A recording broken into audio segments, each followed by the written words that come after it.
Allopathy ಮೆಡಿಸನ್ನು within ಒಂದು 100 ವರ್ಷದ ಇತಿಹಾಸ ಇದೆ ಅಷ್ಟೇ. ಅದರಿಂದ ಮೊದಲು ಯಾವ ಮೆಡಿಸನ್ ಉಪಯೋಗಿಸ್ತಾ ಇದ್ರಿ? ಪ್ರತಿಯೊಬ್ಬರು ಉಪಯೋಗಿಸ್ತಾ ಇದ್ದೆ ಪಾರಂಪರಿಕ ವೈದ್ಯ ಅಥವಾ ನಾಟಿ ವೈದ್ಯ ಅನ್ನೋದು ಇದನ್ನೇ ಉಪಯೋಗಿಸ್ತಾ ಇದ್ದು. ಆದರೆ ಇದರಿಂದ ಹೋಗಿ ಕೊನೆ ಸ್ಟೇಜ್ ಬಂದಾಗ ನಾನು ಬದುಕೋದೇ ಇಲ್ಲ ಅನ್ನೋ ಮಟ್ಟಕ್ಕೆ ಹೋದಾಗ ನಮ್ಮ ಹತ್ರ ಬರ್ತಾ ಇದ್ದಾರೆ. ಅದ್ರ ಬದಲು ಮೊದಲೇ ನಮ್ಮ ಹತ್ರ ಬಂದಿದ್ರೆ ಕಂಪ್ಲೀಟಾಗಿ ವಾಸೆ ಮಾಡಿಕೊಡ್ತಾ ಇದ್ದೋ. ಆ ಹಾರ ವಾಟ್ರ್ ಏನಿದೆ ಅಂದರೆ ಅದರೊಳಗೆ ಒಂದು ಮೀನು ಹಾಕಿದರೆ 2 ನಿಮಿಷ ಬದುಕಲ್ಲ, ಸತ್ತೋಗ್ಬಿಡುತ್ತೆ. ಅದೇ ನೀವು ಕೆಟ್ಟ ನೀರನ್ನು ಒಂದು ನೀರೊಳಗೆ ಹಾಕಿ ಅದು ಸಲೀಸಾಗಿ ಆಟ ಆಡ್ಕೊಂಡು ನೆಮ್ಮದಿಗೆ ಜೀವನ ಅದಕ್ಕೆ ಕಳೆಯುವಂಥ ಶಕ್ತಿ ಆ ನೀರೊಳಗಿರುತ್ತೆ. ಅದರಿಂದ ಆ ನೀರಲ್ಲಿ ಸತ್ವ ಇರುತ್ತೆ. ಈ ನೀರಲ್ಲಿ ಆರ ವಾಟರ್ ನಿಮಗೆ ಬೆಳ್ಳಗೆ ಕಾಣಿಸ್ಬೋದು, ಆದರೆ ಇದರೊಳಗೆ ಏನೂ ಇರಲ್ಲ. HF ಜರ್ಸಿ ಬಂದು ನಾಟಿ ಹಸು ಅಲ್ಲಿ ಕುಡಿತಾ ಇದ್ದಾಗ ಯಾರಿಗೂ ನಮ್ಮಲ್ಲಿ ನಡನೋವುಗಳು ಇರಲಿಲ್ಲ, ಆವಾಗ ಬ್ಯಾಕ್ ಪೈನ್ ಅನ್ನೋದೇ ಇರಲಿಲ್ಲ. ಈಗ ಸಾಮಾನ್ಯವಾಗಿ ಬ್ಯಾಕ್ ಪೈನ್ ಎಲ್ಲರೂ ಕಾಣಿಸ್ಕೊಳ್ತಾ ಇದೆ. ನಾ ಹೇಳ್ತಾ ಇದ್ದೀನಿ, ಈಗ ಆಲ್ಮೋಸ್ಟ್ ಅಲ್ಲಿ ನಾನು ಬೇಡ, ನಮ್ಮ ದೇಶೀಯ ಹಸು ಅಲ್ಲಿ ಕುಡಿನೋದ್ರು ಪರವಾಗಿಲ್ಲ, ನೀವು ಸಿಗದೇ ಕುಡಿನೋದ್ರು ಪರವಾಗಿಲ್ಲ, HF ಜರ್ಸಿ ಅಲ್ಲಿ ಕುಡಿಬೇಡಿ. ಇದು ಕುಡಿಯೋದ್ರಿಂದನೇ ನಿಮ್ಗೆ ನಡನೋವು ಬ್ಯಾಕ್ ಪೈನ್ ಬರುತ್ತೆ, ವಾತ ಪ್ರಕೋಪ ಆಗ್ತಾಯಿದೆ. ಎಷ್ಟೋ ಜನ ಬಿಡಿಸ್ದವರೆಲ್ಲ ಆರಾಮಾಗಿದ್ದಾರೆ. ಈಗ ನಾಟಿ ವೈದ್ಯ ಏನಿದೆ ಅದು ನಮ್ಮ ಪಾರಂಪರಿಕವಾಗಿ ನಿಮ್ಮ ಮನೆಗಳಲ್ಲೇ ನಿಮ್ಮ ತಾತನೋ ಮುತ್ತಾತನೋ ಯಾರೋ ಒಬ್ಬರು ಮಾಡ್ತಾ ಇರುವಂಥ ಇದು ಔಷಧಿಗಳು ಇದು. ಇವತ್ತಿನ ದಿವಸ ಏನಿದೆ ಬೆರಳೆಣಿಕೆ ಅಷ್ಟು ಜನ ನಾವು ಇದ್ದೀವಿ ಅಷ್ಟೇ. ಈಗ ನಮಸ್ಕಾರ, ನನ್ನ ಹೆಸರು ಈಶ್ವರ, ಪಾರಂಪರಿಕ ವೈದ್ಯ, ನಂಜನಗೂಡು ಇರೋದು. ಸರಿ, ನಾವು ಈ ಚಾನಲ್ಲೇ 1 ವರ್ಷದಿಂದ ಸುಮಾರು ವೀಡಿಯೋಗಳನ್ನ ನಾವು ಬಿಟ್ಟು ಅದರಿಂದ ಸುಮಾರು ಸಾವಿರಾರು ಜನ ಉಪಯೋಗ ಪಡ್ಕೊಂಡಿದ್ದಾರೆ. ಅವರು ಈಗಲೂ ನನ್ನ ಹತ್ರ ಟಚ್ಚಲ್ಲಿದ್ದಾರೆ, ಮತ್ತು ವಾಸೆ ಮಾಡ್ಕೊಂಡು ಹೋದವರು ಇದ್ದಾರೆ, ಇನ್ನೂ ಬರೋರಿದ್ದಾರೆ. ಮತ್ತು ಇದನ್ನು ನೋಡಿ ಒಂದಷ್ಟು ಜನ ಬರ್ನೇ ಹೋದವರು ಒಂದಷ್ಟು ಅಲ್ಲೇ ಕೂತ್ಕೊಂಡು ಸುಮಾರು ಕೆಟ್ಟದಾಗಿ ಕಾಮೆಂಟ್ಗಳು ಕೊಡ್ತಾ ಇದ್ದಾರೆ. ಅದು ನಾನು ಇದುವರೆಗೆ ಯಾರಿಗೂ ಏನು ಕಾಮೆಂಟ್ ಮಾಡಿಲ್ಲ, ಯಾರಿಗೂ ಇದಂಥ ಉತ್ತರನೂ ಕೊಟ್ಟಿಲ್ಲ ನಾನು. ಆದರೆ ಈಗ ಅದು ಈ ಚಾನಲ್ ಮುಖಾಂತರ ಒಂದಷ್ಟು ಉತ್ತರ ಕೊಡೋಕ್ಕೆ ಇದು ಮಾಡ್ತಾಯಿದ್ದೀನಿ. ಇವರೇನು ಡಾಕ್ಟ್ರಾ, ಅಥವಾ ಇವರೇನು ಕೊಡೋಕ್ಕೆ ಏನು ಯೋಗ್ಯತೆ ಇದೆ ಅಂತ ಒಂದಷ್ಟು ಎಲ್ಲ ಇದಂದ್ಕೊಂಡು, ಮತ್ತು ಒಂದಷ್ಟು ಗಿಡಮೂಲಿಕೆಗಳ ಬಗ್ಗೆನೂ ಕೆಟ್ಟದಾಗೆ ಇದು ಮಾಡಿದ್ದಾರೆ. ಇದೇನು ಕೊಟ್ಟರೆ ಇದು ವಾಸಿ ಆಗಿಬಿಡುತ್ತಾ ಅಂತಾರ. ಆದರೆ ಇದು ಸಾವಿರಾರು ವರ್ಷಗಳಿಂದ ಗಿಡಮೂಲಿಕೆಗಳನ್ನ ಉಪಯೋಗಿಸ್ತಾ ಬಂದಿರುವಂಥದ್ದು. ಅದರ ಬಗ್ಗೆ ನೆಕ್ಸ್ಟ್ ಹೇಳ್ತೀನಿ. ನಾನೀಗ ಪಾರಂಪರಿಕ ವೈದ್ಯ ಗುರುಗಳಿಂದ ಕಲಿತಂಥದ್ದು. ನಾನು 17ನೇ ವಯಸ್ಸಿಂದನೂ ಸುಮಾರು ಕಾಡು ಸುತ್ತಿ ಗುರುಗಳಿಂದ ಕಲಿತಂಥದ್ದು, ಗುರುಪಾರಂಪರಿಕವಾಗಿ ಬಂದಂಥ ವಿದ್ಯೆ ಇದು. ಮತ್ತು ನಾನು ಧಾರವಾಡ ಯೂನಿವರ್ಸಿಟಿ, ಶಿಗ್ಗಾವಿ ಯೂನಿವರ್ಸಿಟಿಯಿಂದ ಜನಪದ ವೈದ್ಯ ಕೋರ್ಸ್ ಸರ್ಟಿಫಿಕೇಟು ತೊಗೊಂಡಿದ್ದೀನಿ. ಅದು ಇದೆ, ಜನಪದ ವೈದ್ಯ ಸರ್ಟಿಫಿಕೇಟ್ ಇದೆ. ಪ್ಲಸ್ ನಾವು ಈಗ ಪಂಚಗವ್ಯ ಔಷಧಿ ಸರ್ಟಿಫಿಕೇಟು ಇದೆ. ಈ ಥರ ಇಷ್ಟೆಲ್ಲ ಇದು ಮಾಡ್ಕೊಂಡು ನಾವು ಔಷಧಿಗಳನ್ನ ಕೊಡ್ತಾ ಬರ್ತಾಯಿದ್ದೀವಿ. ಮತ್ತು ನೀವು ಈ ಥರ ಕಾಮೆಂಟ್ ಕೊಡೋದು, ನೀವು ಬಂದು ಒಂದು ಸರಿ ಔಷಧಿ ಏನು ಬೇಕು, ನಿಮ್ಗೆ ಏನು ಕಾಯಿಲೆ ಬೇಕು ಅದನ್ನು ನೀವೇ ಒಂದು ಸರಿ ನೇರವಾಗಿ ಪರೀಕ್ಷೆ ಮಾಡಿ ಅದು ಹೌದೋ ಅಲ್ವೋ ಅಂತ ಒಂದಷ್ಟು. ಈಗ ನೀವು ಇಂಗ್ಲೀಷ್ ಮೆಡಿಸಿನ್ಗೆ ಹೋಗ್ತೀರಿ, ಅಲ್ಲಿ ಏನಂದರೆ ಅವರು ಡಾಕ್ಟ್ರು ಅಥವಾ ನೀವು ಎಷ್ಟು ವರ್ಷದಿಂದ ಸರ್ವಿಸ್ ಮಾಡ್ತಾಯಿದ್ದೀರಿ, ಎಷ್ಟು ಜನಕ್ಕೆ ವಾಸ ಮಾಡ್ತಾಯಿದ್ದೀರಿ ಅಂತ ನೀವೆಲ್ಲ ಯಾರು ಕೇಳಕ್ಕೆ ಹೋಗಲ್ಲ. ನೀವು ಬರೀ ಡೈರೆಕ್ಟಾಗಿ ಅವ್ರು ಏನು ಕೊಡ್ತಾರೆ, ಇಂಜೆಕ್ಷನ್ ಕೊಡ್ತಾರೋ, ಮಾತ್ರೆ ಕೊಡ್ತಾರೋ, ಏನೋ ಉಪಯೋಗಿಸ್ಕೊಂಡು ಹೋಗ್ತಾಯಿದ್ದೀರಿ. ಆದರೆ ಅವರು ನೀವು ಎಷ್ಟು ಜನಕ್ಕೆ ವಾಸ ಮಾಡಿದ್ದೀರಿ ಅಂತಲೂ ಯಾರೂ ಕೇಳಲ್ಲ. ಹೌದು, HIV ಆಗಲಿ, HB ಈ ಥರ ಕಾಯಿಲೆಗಳು ಯಾರು ಕೇಳಕ್ಕೆ ಹೋಗಲ್ಲ. ಆದರೆ ನಮ್ಮ ಹತ್ರ ಬಂದಾಗ ನೀವು ಎಷ್ಟು ಜನಕ್ಕೆ ವಾಸ ಮಾಡಿದ್ದೀರಿ, ಏನು ಮಾಡಿದ್ದೀರಿ, ಆದರೂ ನಾವು ವಾಸ ಮಾಡಿದ್ದೀವಿ ಅಂತ ತೋರಿಸ್ತೀವಿ. ಆ ಥರ ಒಂದಷ್ಟು ದಾಖಲಾತಿಗಳಿವೆ. ಅದು ಮುಂದೆ ಇದೇ ಚಾನಲಲ್ಲಿ ಅದನ್ನು ಕೊಡ್ತಾ ಹೋಗ್ತೀವಿ.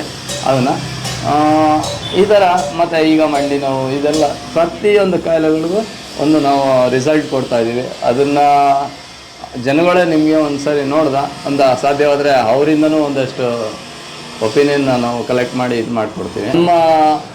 ನೋಡಿ, ಅಲೋಪತಿ ಮೆಡಿಸನ್ನು ವಿತಿನ್ ಒಂದು 100 ವರ್ಷದ ಇತಿಹಾಸ ಇದೆ ಅಷ್ಟೇ. ಅದರಿಂದ ಮೊದಲು ಯಾವ ಮೆಡಿಸನ್ ಉಪಯೋಗಿಸ್ತಾ ಇದ್ರಿ? ಪ್ರತಿಯೊಬ್ಬರು ಉಪಯೋಗಿಸ್ತಾ ಇದ್ದೆ ಪಾರಂಪರಿಕ ವೈದ್ಯ ಅಥವಾ ನಾಟಿ ವೈದ್ಯ ಅನ್ನೋದು ಇದನ್ನೇ ಉಪಯೋಗಿಸ್ತಾ ಇದ್ದು. ಪ್ರತಿಯೊಂದು ಮನೆಗಳಲ್ಲಿ, ಪ್ರತಿಯೊಂದು ಹಳ್ಳಿಗಳಲ್ಲಿ ನಾಟಿ ವೈದ್ಯರು ಇರ್ತಾಯಿದ್ರು, ಪ್ರತಿಯೊಂದು ಊರು ಕೇರಿಗಳಲ್ಲಿ ಇರ್ತಾಯಿದ್ರು. ಅದೇ ಮೆಡಿಸನ್ನಿಂದ ಕಾಯಿಲೆಗಳು ವಾಸ ಮಾಡ್ಕೊಂಡು 100 ವರ್ಷ ಬದುಕ್ತಾಯಿದ್ರು. ಆದರೆ ಈಗಿನಿಂದ ಅಲೋಪತಿ ಮೆಡಿಸನ್ ಉಪಯೋಗಿಸ್ಕೊಂಡು ಆ್ಯಕ್ಚುಲಿ 40ರಿಂದ ಈಗಿನ ಆಯುಸ್ಸು ಆವ್ರೇಜು 30ರಿಂದ 40 ವರ್ಷ ಇದೆ. ಈಗ ನೋಡಿ ಎಲ್ಲ heart attack, kidney failure, liver failure ಅಂತ ಇದೆ. ಆದರೆ ಹಿಂದಿನ ಕಾಲದಲ್ಲಿ ಇದು ಯಾವುದೂ ಇರ್ತಾ ಇರಲಿಲ್ಲ. ಲಿವರ್ ಈಗ ನೋಡಿ ಸುಶ್ರುತ ಸಂಹಿತೆಯಿಂದನೂ ನಿಮಗೆ ಮಧುಮೇಹಕ್ಕೆ ಒಂದು ಮಧುಮೇಹ ಅಂದರೆ ಶುಗರ್ ಕಾಯಿಲೆಗೆ ಅಲ್ಲಿ ಉಲ್ಲೇಖ ಇದೆ. ಆದರೆ ಅಲ್ಲಿ ವಾಸಿ ಆಗ್ತಾಯಿತ್ತು. ಆದರೆ ಈಗ 30-40 ವರ್ಷದಿಂದ ಮಧುಮೇಹ ಸ್ಟಾರ್ಟ್ ಆಗಿ ಈ ಸಕ್ಕರೆ ಕಾಯಿಲೆ ಸ್ಟಾರ್ಟ್ ಆಗುತ್ತರಿಂದ ಇದು ಕಂಪ್ಲೀಟಾಗಿ ವಾಸನೆ ಮಾಡಿಕೊಟ್ಟಿಲ್ಲ, ಯಾರು ಪ್ರತಿಯೊಬ್ಬನಿಗೂ ವಾಸನೆ ಮಾಡಿಕೊಟ್ಟಿಲ್ಲ. ಆದರೆ ನಮ್ಮ ಈ 2000 ವರ್ಷ ಹಳೆಯದಾದ ಸುಶ್ರುತ ಸಂಹಿತೆಯಲ್ಲೂ ಸುಧಾ ಅದರಲ್ಲಿ ಉಲ್ಲೇಖ ಇದೆ, ಮಧುಮೇಹ ಇದು ವಾಸನೆ ಮಾಡ್ಕೊಳ್ಳುವಂಥ ಕಾಯಿಲೆ ಅಂತ. ಅದನ್ನು ಮತ್ತು cancer, kidney failure, liver failure, ಅಲ್ಲೂ ಅಷ್ಟೇ ಅರ್ಬುದ ಫೇಲ್ಯೂರ್ ಅಂತ ಎಲ್ಲ ಪ್ರತಿಯೊಂದು ಅದನ್ನು ಅಲ್ಲಿಂದಲೂ ಉಲ್ಲೇಖ ಬರ್ತದೆ. ಆದರೆ ನಮ್ಮಲ್ಲಿ ಏನು ಮಾಡ್ತಾಯಿದ್ದಾರೆ, ಈಗ ಹಳೆಯದಿಂದ ಬಂದಂಥ ವಾಸೆ ಆಗುವಂಥ ಈ ಪದ್ಧತಿನ ಬಿಟ್ಟು ಈಗ ಹೊಸದಾಗಿ ಬಂದಂಥ ಈ ಪದ್ಧತಿ ಹಿಂದೆ ಎಲ್ಲ ಜನಗಳು ಹೋಗ್ತಾ ಇದ್ದಾರೆ. ಆದರೆ ಇದರಿಂದ ಹೋಗಿ ಕೊನೆಯ ಸ್ಟೇಜ್ ಬಂದಾಗ ನಾನು ಬದುಕೋದೇ ಇಲ್ಲ ಅನ್ನೋ ಮಟ್ಟಕ್ಕೆ ಹೋದಾಗ ನಮ್ಮ ಹತ್ರ ಬರ್ತಾ ಇದ್ದಾರೆ. ಅದ್ರ ಬದಲು ಮೊದಲೇ ನಮ್ಮ ಹತ್ರ ಬಂದಿದ್ರೆ ಕಂಪ್ಲೀಟಾಗಿ ವಾಸೆ ಮಾಡಿಕೊಡ್ತಾ ಇದ್ದೋ. ಅದನ್ನು ಏನಾಗ್ತದೆ ಅಂದರೆ ಏನೋ ಒಂದು ನೋವು ಕಂಡಿಟ್ಗೆನೆ ಆ ಥರ ಒಂದು ಕಾರಣಗಳು ಕಂಡಿಟ್ಗೆನೆ ಬಂದರೆ ನಾವು ಅದಕ್ಕೆ ಸರಿಯಾದ ಒಂದು ಚಿಕಿತ್ಸೆನ ಒಂದು ಮಾಡಿ ಒಂದು ನಿಮಗೆ ಒಂದು ಕೊಡುವಂಥದ್ರಲ್ಲಿ ಒಂದಷ್ಟು ಯಶಸ್ವಿಯಾಗಿದ್ದೀವಿ. ಮತ್ತು ಒಂದೇನಂದರೆ ಈಗಿನ ವಿಜ್ಞಾನದಲ್ಲಿ ನಾವು ಏನು ಸೈಂಟಿಫಿಕ್ಕಾಗಿ ನಾವು ವಸ್ತು ಅಂದ್ಕೊಂಡು ಈಗ ನೋಡಿ ಎಕ್ಸಾಂಪಲ್ ನೀರನ್ನು ನಾವು ಕೆಟ್ಟ ನೀರು ಅಂದ್ಬಿಟ್ಟು ಅದನ್ನು ಶುದ್ಧೀಕರಿಸಿ ಒಳ್ಳೆ ನೀರು ಅಂತ ನಾವು ತೊಗೊಂಡು ಹೋಗ್ತಾ ಇದ್ದೀವಿ. ಯಾವುದು ಕೊನೆಗೆ ಆರೋ ವಾಟ್ರ್ ಇದ್ರ ಗಂಟನೂ ಬಂದಿದ್ದೀವಿ. ಆ ಆರೋ ವಾಟ್ರ್ ಏನಿದೆ ಅಂದರೆ ಅದರೊಳಗೆ ಒಂದು ಮೀನು ಹಾಕಿದರೆ 2 ನಿಮಿಷ ಬದುಕಲ್ಲ, ಸತ್ತೋಗ್ಬಿಡುತ್ತೆ. ಅದೇ ನೀವು ಕೆಟ್ಟ ನೀರನ್ನು ಒಂದು ನೀರೊಳಗೆ ಹಾಕಿ ಅದು ಸಲೀಸಾಗಿ ಆಟ ಆಡ್ಕೊಂಡು ನೆಮ್ಮದಿಗೆ ಜೀವನ ಅದಕ್ಕೆ ಕಳೆಯುವಂಥ ಶಕ್ತಿ ಆ ನೀರೊಳಗಿರುತ್ತೆ. ಅದರಿಂದ ಆ ನೀರಲ್ಲಿ ಸತ್ವ ಇರುತ್ತೆ. ಈ ನೀರಲ್ಲಿ ಆರೋ ವಾಟರ್ ನಿಮಗೆ ಬೆಳ್ಳಗೆ ಕಾಣಿಸ್ಬೋದು, ಆದರೆ ಇದರೊಳಗೆ ಏನೂ ಇರಲ್ಲ. ಈಗ ಸೈನ್ಸ್ ಎಷ್ಟು ಮುಂದುವರಿತಾ ಇದೆ ಅಷ್ಟು ವಿಷಯನ ನಮಗೆ ತುಂಬ್ತಾ ಬರ್ತಾ ಇದ್ದಾರೆ. ಅಂದರೆ ನೀವು ಅಷ್ಟು ಬೇಗ ಹಾಳಾಗ್ತಾ ಇದ್ದೀವಿ. ಅದರಿಂದ ಆರೋ ವಾಟರ್ ಕುಡಿಯೋದ್ರಿಂದ ನಿಮಗೆ ಕಿಡ್ನಿ, ಲಿವರು ಮತ್ತು ನಿಮಗೆ pH ವ್ಯಾಲ್ಯೂ ಕಡಿಮೆ ಆಗಿ ಮತ್ತು ನಿಮಗೆ ಇದಿದೆಯಲ್ಲ ಏನೋ pH ವ್ಯಾಲ್ಯೂ ಮತ್ತು ಮಿನರಲ್ಲು ಅದು ಏನು ಬ್ಯಾಕ್ಟೀರಿಯಾಗಳು, ಒಳ್ಳೆ ಬ್ಯಾಕ್ಟೀರಿಯಾ, ಕೆಟ್ಟ ಬ್ಯಾಕ್ಟೀರಿಯಾ ಎಲ್ಲನೂ ಅಲ್ಲಿ ನಾಶ ಆಗಿಬಿಟ್ಟಿರುತ್ತೆ. ಇವೇನೂ ಇರಲ್ಲ. ಅದೊಂದು ಬರೀ ನೀರು ಅನ್ನಿಸ್ಕೊಳ್ಬೋದು. ಹಂಗೆ ಅಷ್ಟರ ಮಟ್ಟಿಗೆ ಮಾಡ್ಕೊಂಡು ನಾವು ಶರೀರನ ಎಲ್ಲ ಕಾಯಿಲೆಗೂ ತುತ್ತು ಮಾಡ್ತಾಯಿದ್ದೀವಿ. ಮತ್ತು ಎಲ್ಲನೂ ಆ್ಯಸಿಡ್ ಲೆವೆಲ್ ಜಾಸ್ತಿ ಆದಂಗೆಲ್ಲ ನಮಗೆ ಪ್ರತಿಯೊಂದು ಕಾಯಿಲೆ ಕಿಡ್ನಿ, ಲಿವರು, ಹಾರ್ಟು ಬ್ಲಾಕೇಜಸ್ ಆಗುವಂಥದ್ದು, ನರ್ವ್ ಸಿಸ್ಟಮ್ ಹಾಳಾಗುವಂಥದ್ದು, ಮತ್ತು ಮಂಡಿ ನೋವು, ನಡ ನೋವುಗಳು ಬರುವಂಥದ್ದು, ಈ ಥರ ಸಮಸ್ಯೆಗಳೆಲ್ಲ ಬರ್ತಾಯಿದೆ. ಈ ಥರದ್ದು ಇನ್ನು ಹೇಳ್ಬೇಕಂದ್ರೆ ನೋಡಿ, ಈಗ ಹಾಲಿನ ಹತ್ರಕ್ಕೆ ಹೋದರೆ ಹಸುಗಳು HF ಜರ್ಸಿ ಬಂದು ಘಾಟಿ ಹಸು ಅಲ್ಲಿ ಕುಡಿತಾ ಇದ್ದಾಗ ಯಾರಿಗೂ ನಮ್ಮಲ್ಲಿ ನಡ ನೋವುಗಳು ಇರಲಿಲ್ಲ, ಆವಾಗ ಬ್ಯಾಕ್ ಪೈನ್ ಅನ್ನೋದೇ ಇರಲಿಲ್ಲ.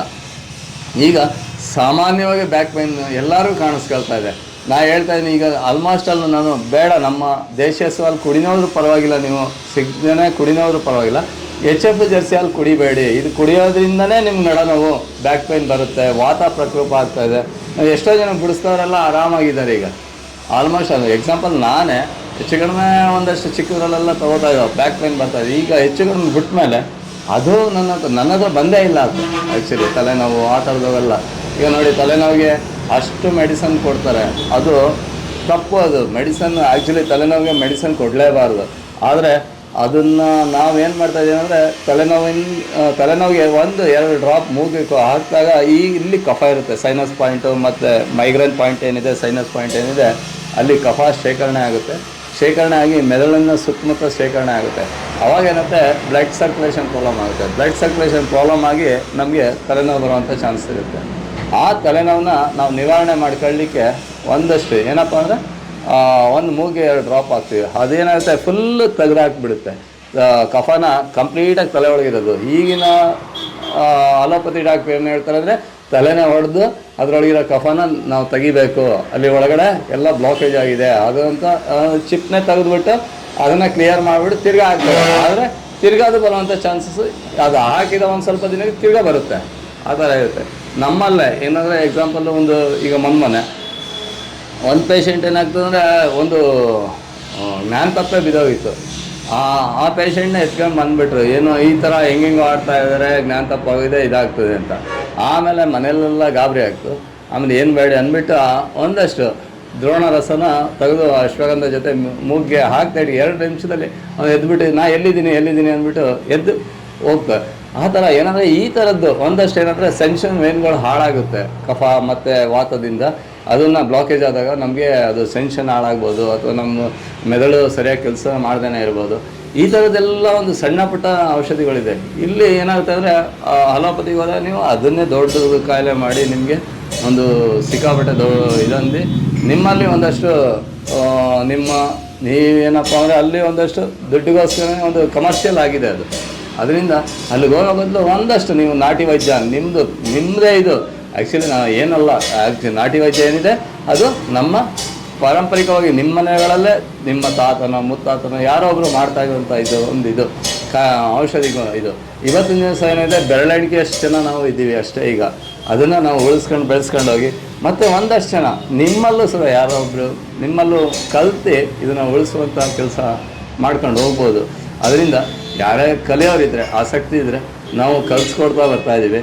ಇದ್ರ ಬಗ್ಗೆ ಪ್ರತಿಯೊಂದು ಗಿಡಗಳು ಕಂಪ್ಲೀಟಾಗಿ ಕಲಿಯೋ ಆಸಕ್ತಿ ಇದ್ದರೆ ಮಕ್ಕಳಿಂದ ಯಾರೋ ಒಂದು 16-17 ವರ್ಷದ SLC ದಾಟದಂಥ ಮಕ್ಕಳುಗಳಿಂದ ಇದ್ದರೆ ಕಾಡುಗಳ ಪರಿಚಯ ಮತ್ತು ಇದನ್ನು ಈ ಥರ ಇದು ಮಾಡ್ಕೊಂಡು ಒಂದಷ್ಟು ಅವರಿಗೆ ಪರಿಚಯ ಮಾಡಿ ಮತ್ತು ಅದರ ಔಷಧಿ ಗುಣಗಳ ಬಗ್ಗೆ ತಿಳಿಸ್ಕೊಂಡು ಮತ್ತು ನಮ್ಮ ಅನುಭವ ಮತ್ತು ನಮ್ಮ ಹಿರಿಯರ ಅನುಭವನ ಹಂಚ್ಕೊಳ್ತಾ ಹೋಗೋಣ ಅಂತ ಮಾಡ್ತಾಯಿದ್ದೀವಿ. ನಮ್ಮ ನಾಟಿ ಹಸುಗಳು ಅದನ್ನು ಮೂಲೆ ಸಸ್ಯ ನಾವು HFJC ಹಸುಗಳ ಮೇಲೆ ಡಿಪೆಂಡ್ ಅದು ನಮ್ಮಲ್ಲಿ ವಾತ ರೋಗಗಳಂತೂ ಕಫ ರೋಗಗಳಂತ ಮೇಲೆ ಡಿಪೆಂಡಾಗಿ ಅದು ಬಂದು ನಮ್ಮನ್ನ ಸಂಪೂರ್ಣವಾಗಿ ನಮ್ಮನ್ನ ಹಾಳು ಮಾಡಿದ್ವು.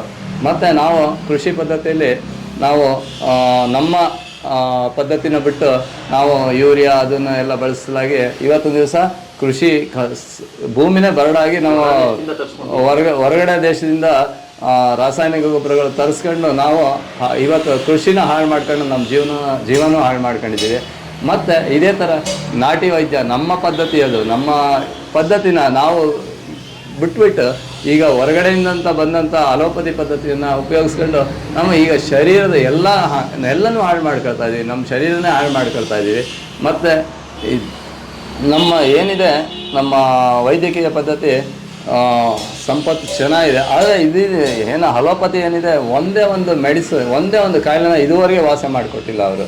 ಕಿಡ್ನಿ ಫೇಲ್ಯೂರು, ಲಿವರ್ ಫೇಲ್ಯೂರು, ಒಂದು ಕ್ಯಾನ್ಸರು, ಈ ಥರದ ಯಾವುದೇ ಒಂದು ಇದನ್ನು ವಾಸ ಮಾಡಿಕೊಟ್ಟಿಲ್ಲ. ಆದರೆ ನಾವು ಎಲ್ಲ ಪದ್ಧತಿ ನಾವು ಈಗ ನೋಡಿ ಯಾವುದು ನಿಮ್ಮ ಕಿಡ್ನಿ ಫೇಲ್ಯೂರಲ್ಲಿ ಕ್ರಿಯೇಟಿನ್ ಲೆವೆಲ್ ತಿಂಗಳು ನಾವು ಇಮ್ಮಿಡಿಯಾಗಿ ನಾವು ಕಡಿಮೆ ಮಾಡಿಕೊಡ್ತಾ ಬಂದೀವಿ.